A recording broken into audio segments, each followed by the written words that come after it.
50 mètres sous terre. C'est le seul moyen d'être protégé contre ces missiles balistiques iraniens. Vous voyez ces gens qui se précipitent, les gens qui habitent dans les environs. Il n'y a pas beaucoup d'abris antimissiles.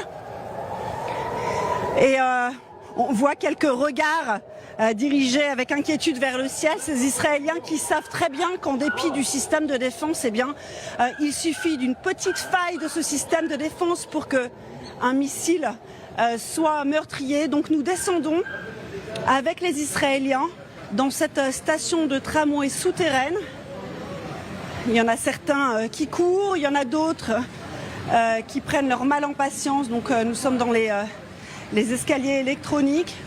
Il faut dire que dans cette station où nous nous trouvions plus tôt, il y a des dizaines d'Israéliens qui ont passé la nuit ici.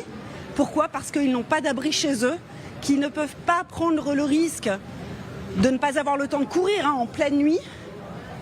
Et on va se diriger donc vers l'espace qui est protégé. Là, on n'est pas encore protégé de façon absolument sécurisée.